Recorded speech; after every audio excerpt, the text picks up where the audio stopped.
Alright, everybody. So, as you all know, TikTok is probably one of the most hated platforms on the internet besides, I guess, Twitter now would be the only one that's sort of rivaling it, while also being extremely popular and beloved by an entire other half of the internet. Like, there's a lot of good stuff on TikTok, don't get me wrong. TikTok hosts some pretty great content, entertaining stuff, interesting stuff, and it's an interesting format for making content, the 60-second sort of short form. And I think the internet would be better off with a balance of long form and short form content being the norm. And I think that's probably where things are going to inevitably lead. However, because the short form content meta is so focused on here and now virality, it tends to lead to some pretty dangerous and stupid stuff popping off on the platform. I mean, like, how many stupid trends have you seen come from these platforms? I know that it was like, I'm pretty sure this was Vine or Musical.ly, not TikTok, but who remembers the cinnamon challenge? Do you guys remember that? Where people would take like a big spoonful of cinnamon and just... This was, of course, extremely dangerous, high risk of aspirating the, like, powdered cinnamon into your lungs and, you know, dying. Showing my age, yeah. Tide Pod Challenge was more of a meme. I don't think as many people took it seriously, but some did. There's just a lot of very weird, dangerous, and stupid trends done entirely for the sake of achieving virality that tend to become the meta with this whole short-form content thing. And on top of that, you've got the people who use their platforms they build, making these simple 60-second videos, also spreading their shitty opinions. I mean, let's be honest, if it weren't for TikTok and YouTube Shorts, do you think Andrew Tate would be where he is now? Or I should say, do you think Andrew Tate would have been where he was at his peak?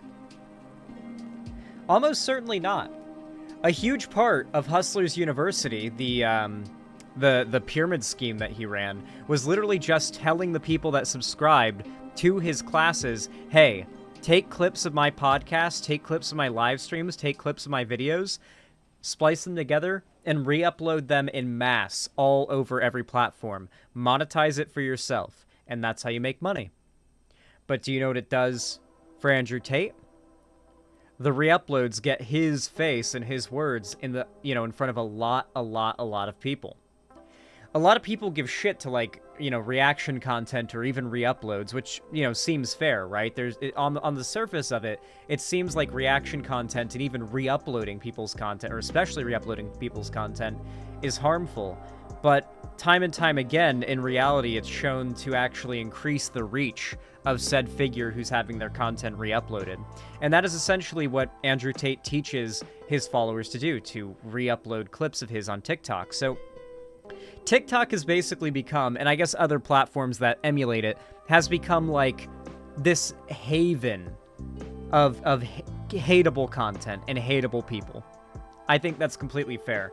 And because of that, the right has weaponized the general dislike of TikTok as a platform and the TikTok community against the left.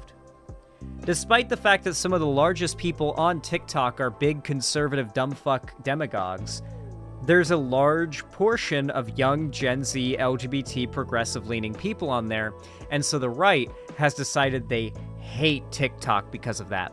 And on top of that, TikTok is, through by extension, kind of owned by China. Sort of. It's an oversimplification of it, but TikTok, the company that owns TikTok, or I should say the company that owns the company that owns TikTok, is beholden to the Chinese government. Which is, of course, another thing the right will, either be triggered about or can see as an opportunity to drum up hatred against TikTok for. And as much as I hate TikTok, I don't believe it should be banned. Though a lot of conservatives think it should be. And they're weaponizing the hatred against TikTok to push bills that will not only ban TikTok in some places, but will also enact a bunch of free, privacy destroying what's the term for it? implications that'll come along with said bills. So when I talk about hating on TikTok, I want to ensure that I'm not playing into the conservatives who want to ban TikTok group, because those people don't just want to ban TikTok for any of the reasons you might agree with banning TikTok. They also want to sneak in a bunch of extra clauses into said bills that it will severely crack down on your privacy online. And that's been a big issue with all the Republicans trying to pass these bills that ban TikTok, because they're not really TikTok ban bills, they're internet privacy abolition bills.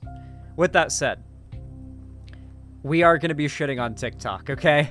I do feel that this is a trend that deserves to be shit on a little bit, okay? I feel like we have to talk about how fucked the desire for TikTok virality is, okay? There is currently a trend on TikTok where people walk into strangers' houses. This is not a meme. Get into random houses, let's go.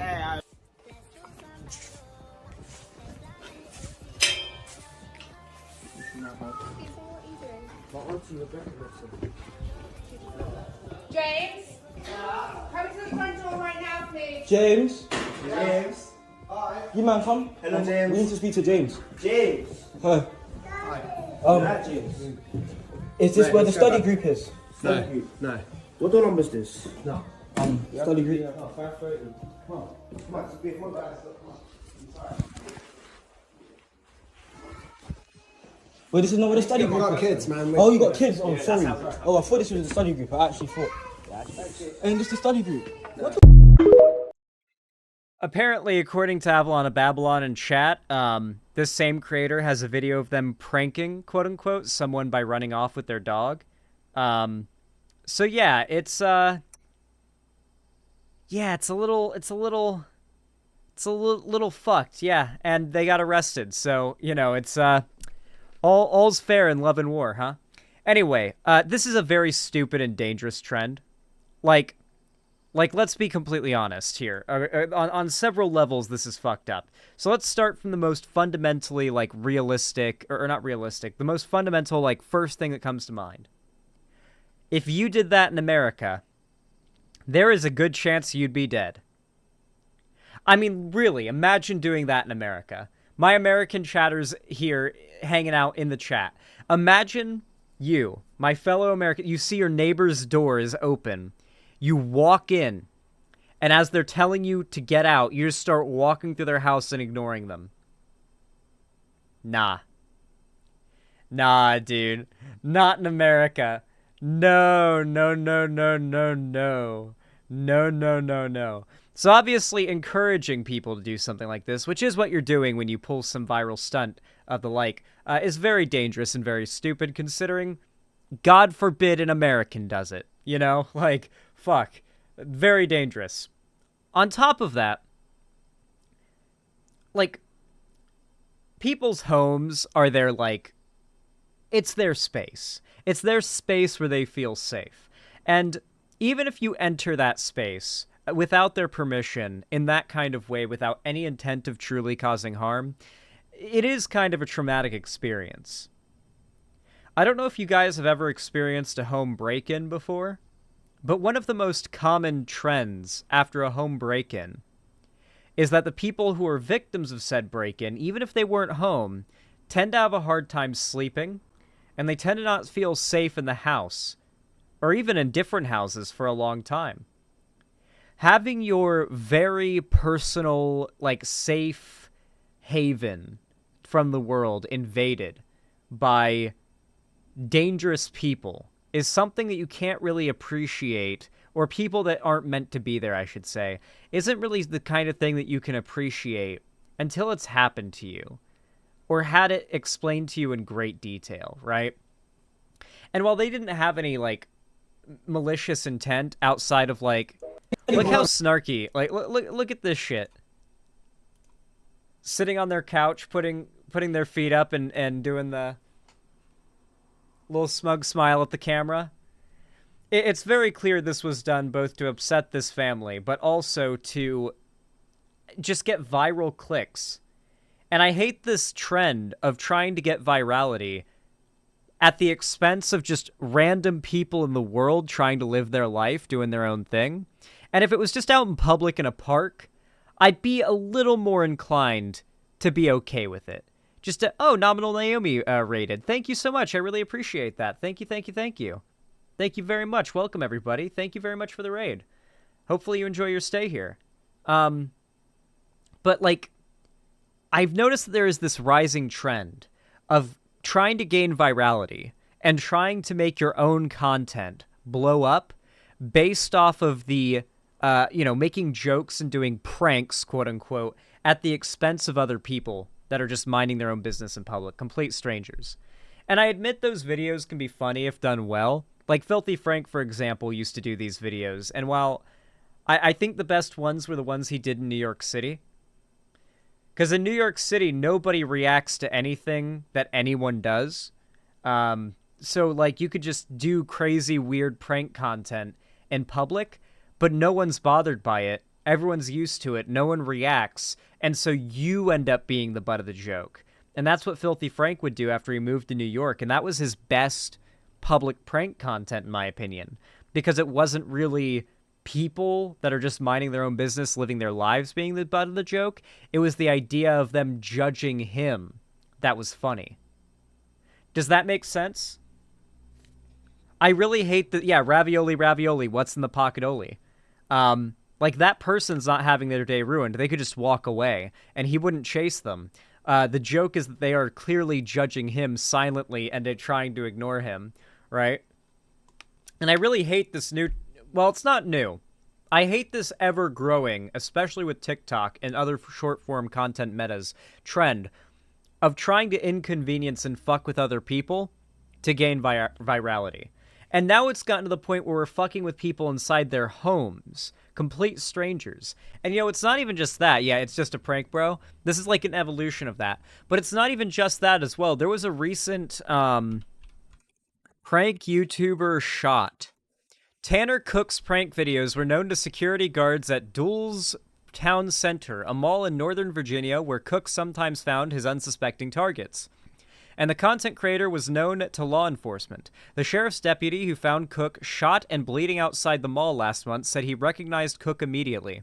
But Cook's pranks were unfamiliar, confusing and frustrating to Alan Coley, the man charged with shooting Cook while he and his team surrounded Coley last month for their latest joke. Cook, who has more than 50,000 subscribers to his Classified Goons prank channel, amazing name, on YouTube, testified for the first time Wednesday about the shooting inside the mall, which prompted a massive police response and panic from callers reporting an active shooter. Cook, 21, acknowledged that he and a cohort approached Coley at the mall's food court while two others filmed the prank from a short distance away.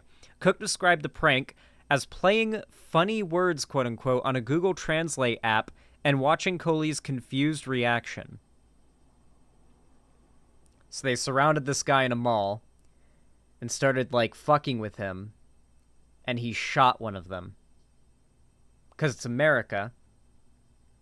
And surrounding someone in public and thinking they're going to understand that it's just an internet joke, because this is a really good example of what I mean by how, like, these 20-something internet content creators, and I'm included in this demographic, but I don't think this applies to me as much, have absolutely fucking no idea how the real world works on, like, a social level.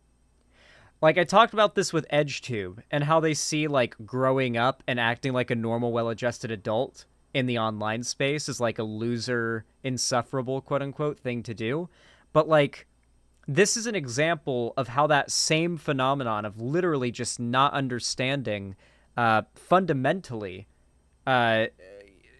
how real life social interaction and standards are meant to be, thinking that, like, the same things you see online, because the internet gives you a very skewed perspective of the real world, and so these people go into the real world thinking that other people have the same familiarity with the types of things they're going to be doing and saying and pulling and trying to achieve as your average internet person. And no, that's not the case.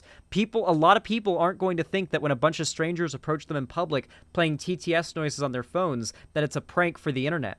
A lot of them are going to think they're getting attacked because they don't understand the concept of internet virality. They don't understand the concept of, like, just f***ing with someone harmlessly because people online just like to witness that stuff and you can make a living doing that. A lot of people don't understand that, and they're going to think you're attacking them in a situation like that. It's just, I'm seeing more and more and more examples of people doing this viral trend bullshit, this prank stuff that's meant to be at the expense of random strangers minding their own business and either getting themselves hurt or just, honestly, even if no one gets hurt, just the fact that they're doing that stuff in the first place is shitty at all, just in the first place, you know, to begin with. I just can't imagine how I'd react if someone did that to me. It would definitely be very angrily.